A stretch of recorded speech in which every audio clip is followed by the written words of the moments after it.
Why Georgia Democratic leaders made a stop in the Garden City. We'll have those details straight ahead. And a Supreme Court ruling on gender affirming care, what the decision means for South Carolinians. As your news at 10 starts now. Live from Television Park, this is WJBF News Channel 6 at 10 on MeTV.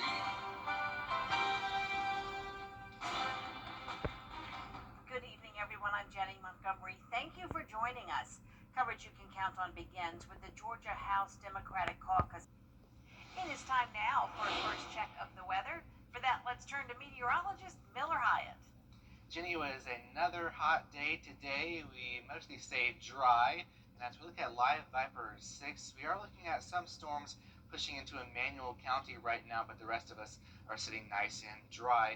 With all that heat and humidity, we still do have a very small chance of seeing a storm, but right now we're seeing this one cell push into Stillmore, and south of Swainsboro you could see some shower and storm activity. Here's a look at Swainsboro on our Terry Lambert Hyundai Skyview cam. Nice and quiet, but we do have some lightning on in the distance. 85 degrees in Bamberg, 75 in Augusta, 81 Swainsboro. Looking at dew points are in the 70s, makes it feel like 91 in Allendale, so that is very hot for this time of the night. 73 in Augusta, 86 in Louisville. Winds out of the south pumping in that warm, moist air, so if you're heating the pool tomorrow, looking at highs in the low 90s, and then it gets really hot next week. I'll have the details on that coming up. Jenny? All right, thank you, Miller. Georgia has more than a dozen crisis centers, and 2 more are being built in Atlanta. Data from the CDC shows nearly 1,700 Georgians took their own lives in 2023, and 2/3 of suicides were due to firearms.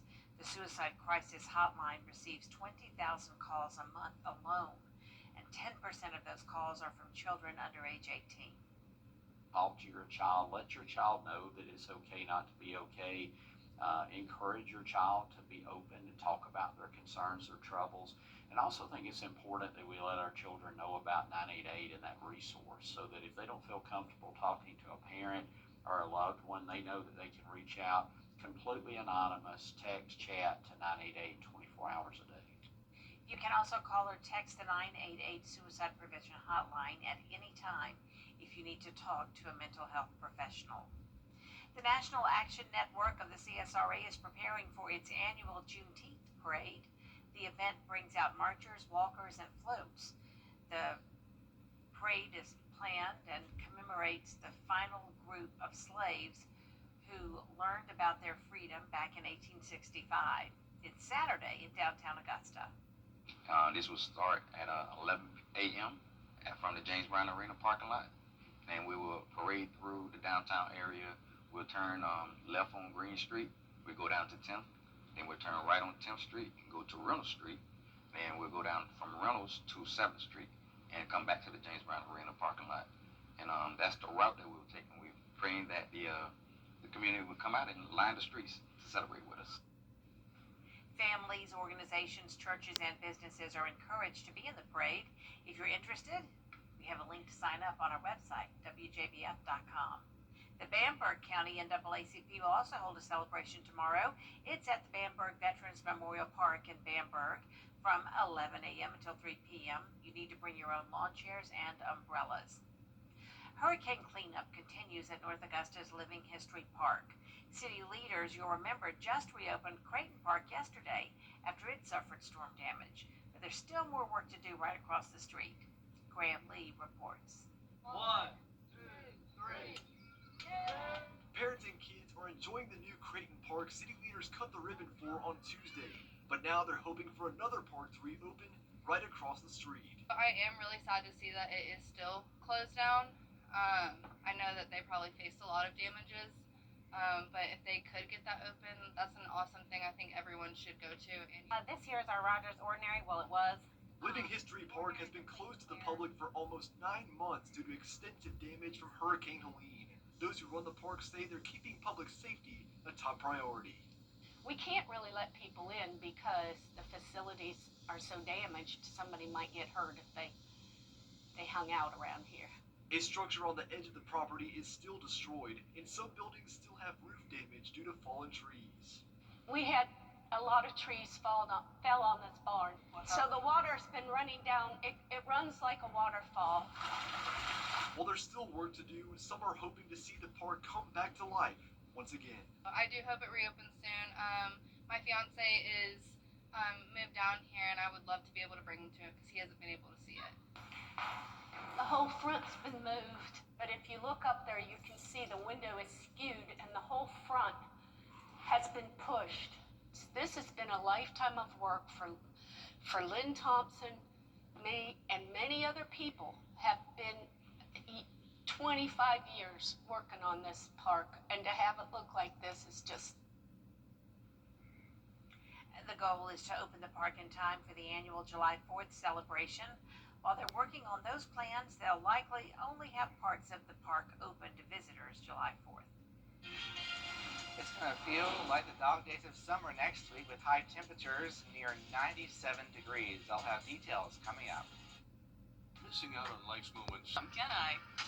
Yes, I can. At Strayer University, we've spent over 130 years empowering students like you to earn your degree so you can get from here to there and keep striving. For years, WJBF News Channel 6 and our partners have championed local families through our Children First campaign. Together, our mission has always been to strengthen our community by uplifting children and their families across the CSRA. Count on News Channel 6 as we make a difference in the lives of local children. To learn more, visit WJBF.com/Children First. WJBF News Channel 6's Children First initiative is sponsored by Bridgestone and my Costello Law Firm. Now, your most accurate forecast with WJBF Live Viper 6. We're tracking a few storms far south of Augusta. We're looking at one storm pushing into Emmanuel County near Stillmore and Oak Park, bringing in some lightning, heavy downpours. Eventually, Swainsboro, you'll probably see some of this. But the action is mainly south of I-20, and I don't think it's going to get further north than that as we have lost a lot of the daytime heating. So SRP Park, where things have just wrapped up. Congratulations to the Green Jackets for the second win in a row here against the Hillcats. And it certainly was a hot one, not just on the field. It was also hot during the day. So 75 degrees right now, feels like 73. Dew point is up to 72. So it was nice below 70 while it lasted because now it's back up to 72. So here are some storms south of our area mainly, and then that's going to be pushing into Emmanuel County. We'll watch that very closely, but I don't expect that to really become severe or anything like that, which is good news. So high pressure centered off the coast. That's bringing in the southerly flow. Our next weather maker is going to be a cold front that's going to arrive tomorrow, bringing in some storms in the evening. So for Juneteenth, if you have any events outdoors, just keep an eye on the sky. Most spots will stay dry, but between about 4 and say about 10 o'clock, that's the time frame that we could have to dodge a shower or storm. Other than that, it's going to be another hot and humid day. So 2 a.m. tonight, mostly dry. Notice those storms to our south really stay to the south. Waking up tomorrow with dry conditions, then around 3 or 4, we'll have some storms peppered about, and then really after that, much drier. So really nothing really to worry about. However, if we do have a storm, we can't rule out, of course, becoming strong, and we can't rule out some gusty to damaging winds. However, that's a very low threat to level 1 marginal risk. And then we take a turn to Friday, and that's the official start of summer. So you may think it's already summer, but we have to wait till the summer solstice, Friday night at 10:42. That's when the Earth's axis is tilted towards the sun, and it's going to be the longest day of the year. And we're tracking some temperatures in the 90s with mostly dry conditions. And after that, our days get shorter as we get towards winter. So it certainly is not going to feel like winter, that's for sure. 97 degrees on Monday, feels like 106. So that'll be close to heat advisory criteria, and it's going to be pretty dry as well as we go into next week. So really not much rain in the forecast here. Tonight temperatures in the 70s, tomorrow temperatures in the 90s with late day storms for Juneteenth, and then summer begins with temperatures near average, and then the heat really cranks up, heat index up to 106, highs in the upper 90s, and then late week storms. Jenny? All right, thank you, Miller. A local researcher wants to give Augustans more healthy food options. Dr. Malcolm Bevel is a researcher at the Georgia Cancer Center. He says food swamps are areas where unhealthy food options vastly outweigh the number of healthy food options, and they have a big impact on obesity.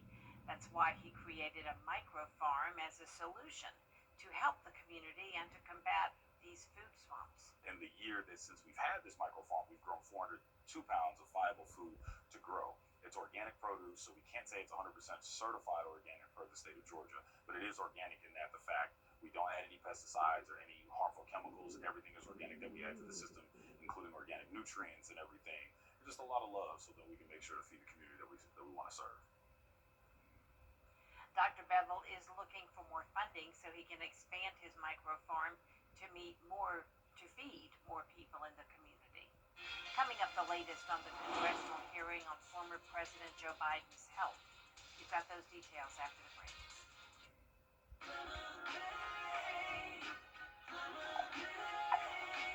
Mom, we need ice! I guess I gotta go to Queen City.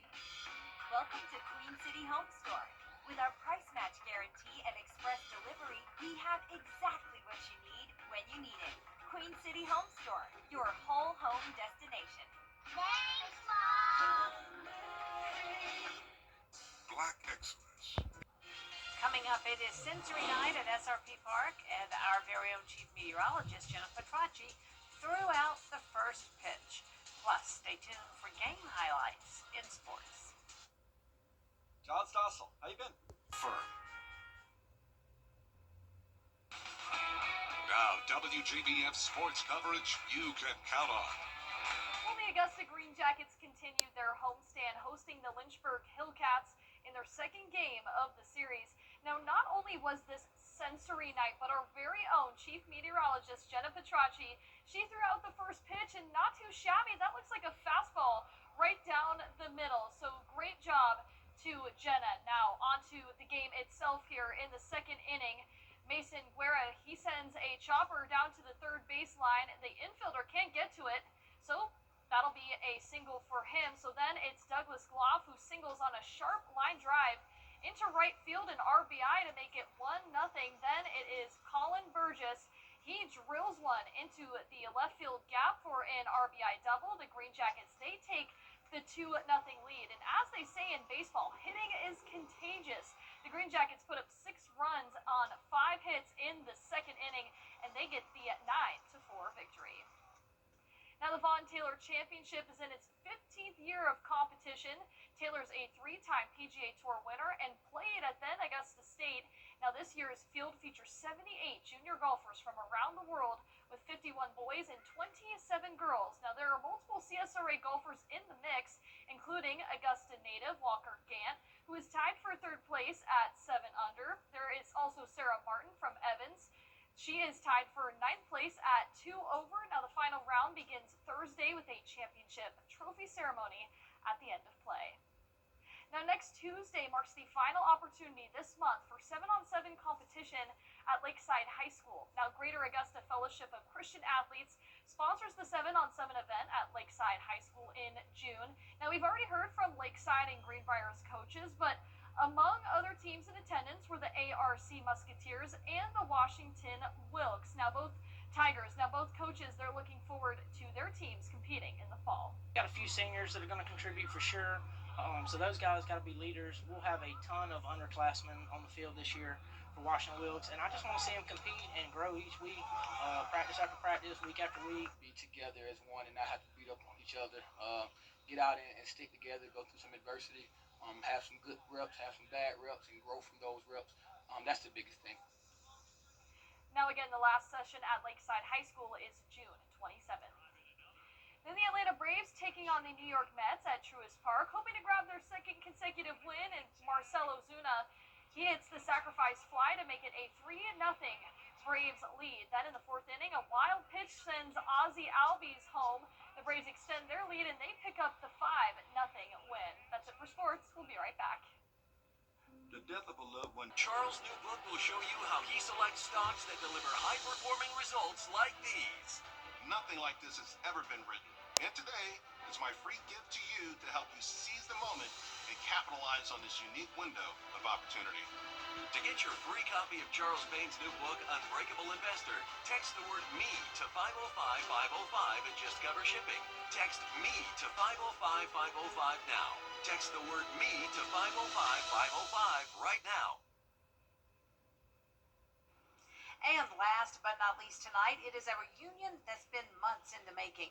A Charlotte mother is personally thanking first responders who helped deliver her premature baby. The new mother didn't even know she was pregnant at the time. Caroline Bowyer has the story. You gotta smile for the camera. Looking at baby Leilani, you wouldn't know the now 11-pound infant came into this world much, much smaller, and in a way those close to her will always remember. This is it's probably maybe once in a career kind of call, especially with the outcome that it had. Grant White was one of several Charlotte Firehouse 21 firefighters dispatched to Helena Ken's home in January. My stomach was like hurting really bad, and I'm like, this isn't normal. It turns out Helena was pregnant, didn't know it, and was having her baby months prematurely. We had thought that it was a stillborn. We thought that she had miscarriaged. So I began cleaning the baby up, wrapping it up to hand back to mom, and that's when the baby let out a cry. The first responders got to work to save the tiny girl, weighing fewer than 2 pounds. I rested her head on the back of the boobs, 2 fingers, and her toes would not touch my watch band. Out of all of our training and stuff that we do, you don't ever learn to deal with a preemie quite that small. After getting Mom and Leilani to the hospital, Captain Fields knew he was not done with this story. I asked her to please keep in touch. So I got a picture about once a week, which was, we were just, I don't know, tickled to death to be able to see this baby, and it kept progressing and progressing. Almost half a year after saving her life, Captain Fields and his firefighters got to hold baby Leilani again. It's very special, and I'll probably cherish that moment for the rest of my life, kind of thing. I'll remember that. The reunion just as meaningful for Mom. You know, a lot of people do their jobs, but they don't really connect with, you know, with people that they're doing it for. So I think it was special, not even just for them, but for me also, because it's like, this doesn't happen every day. Leilani is making strides every day, and the lucky little girl has 3 firefighters who won't soon forget the impact she's had on them. Nobody ever gets to hear the good side of our job.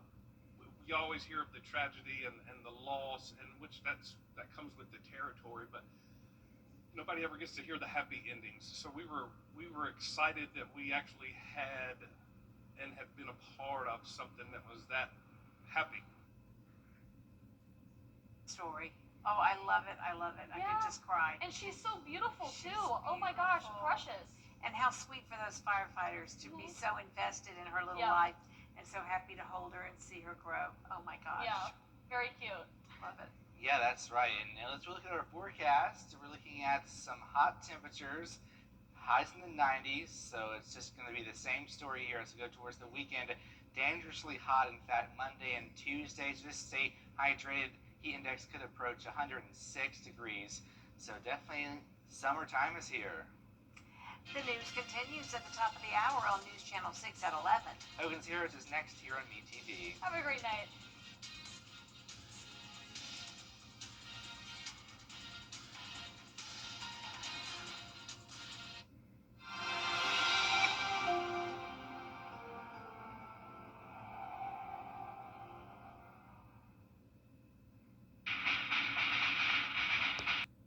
Time and temperature brought to you by Planet Fitness. It's time to play America's favorite jackpot game. This is Powerball. Good evening, America. I'm Laura Johnson. Tonight we have another life-changing jackpot for you. It's worth an estimated $102.2 million. So get those tickets out. Let's play. That first number up is 50. Followed by the number 64. Tonight we're going to meet Gastulo Gonzalez, who won $250,000 playing Powerball. Now for the rest of those numbers, we've got 23, 29, rounding it out with 67. Your Powerball number tonight, good luck everyone, is 11, and your Power Play multiplier is 2. Right now on News Channel 6 at 11, Georgia. A ceremonial bill signing today in South Carolina on a bill the governor says is a turning point for energy. One major result of the Energy Security Act is Duke Energy's planned natural gas facility in Anderson County, which is a key project encouraged by this legislation. The law also supports critical upgrades in the Lowcountry and PD regions, helping ensure manufacturing plants and data centers have steady power to operate. A local researcher wants to give Augustans more healthy food options. Dr. Malcolm Bevel is a researcher at the Georgia Cancer Center. He's working to help the community fight this problem. He believes food swamps, those are areas where unhealthy food options vastly outweigh the number of healthy food options. And he says that they have a big impact on obesity. That's why he's created a micro farm as a solution to help the community and to combat these food swamps. In the year that since we've had this microfarm, we've grown 402 pounds of viable food to grow. It's organic produce, so we can't say it's 100% certified organic per the state of Georgia, but it is organic in that the fact we don't add any pesticides or any harmful chemicals. Everything is organic that we add to the system, including organic nutrients and everything. And just a lot of love so that we can make sure to feed the community that we want to serve. Dr. Bevel is looking for more funding so he can expand his micro farm to feed more people in the community. Coming up tomorrow is Freedom Day. A look at the celebrations across the CSRA after the break. We are tracking the heat dome for early next week. I'll let you know just how high those temperatures will get coming up. We got a top quality 90s toasty indeed. Yes. Thanks so much, Miller. The National Action Network of the CSRA is preparing for its annual Juneteenth parade. The annual event brings out marchers, walkers, and floats. The parade is planned and it commemorates the final group of slaves who learned about their freedom back in 1865. It's coming up Saturday in downtown Augusta. This will start at 11 a.m. From the James Brown Arena parking lot. And we will parade through the downtown area. We'll turn left on Green Street. We go down to 10th, then we'll turn right on 10th Street and go to Reynolds Street. Then we'll go down from Reynolds to 7th Street and come back to the James Brown Arena parking lot. And that's the route that we'll take. And we're praying that the community will come out and line the streets to celebrate with us. Families, organizations, churches, and businesses are encouraged to be in the parade. If you're interested in participating, there's a sign-up link on our website, WJBF.com. Tomorrow, the Band of Brothers, Augusta nonprofit, is hosting its 9th annual Juneteenth celebration. It's going to be live music, food vendors, health and wellness checks, and a scholarship raffle. The event is at the Augusta Exchange Club Fairgrounds. It's free for you to attend. It starts at noon, goes on until 9:30 p.m. Still ahead, tensions reaching a boiling point in the conflict between Israel. Looking at a heat wave as we go towards the weekend and into next week, highs in the upper 90s. Factor in the humidity, more like 106 degrees. It feels like temperatures, so great excuse to hit the pool or do any fun activities that involve water. Good idea. Good idea. Well, we leave you tonight with a story out of New York where a dad from Brooklyn spent his Father's Day winning a Pedro Pascal look-alike contest. He was dragged by his family to participate in the contest at a Mexican restaurant. His wife said they had to attend after people noticed her husband's likeness to the Game of Thrones and Mandalorian star. He beat nearly 30 people for the title and won $50 and a year's supply of burritos from the restaurant. Wow. Paid off to look like the actor, indeed. That's our report for now. Thank you for watching. Make sure you download our mobile app for breaking news and weather. Have a great night.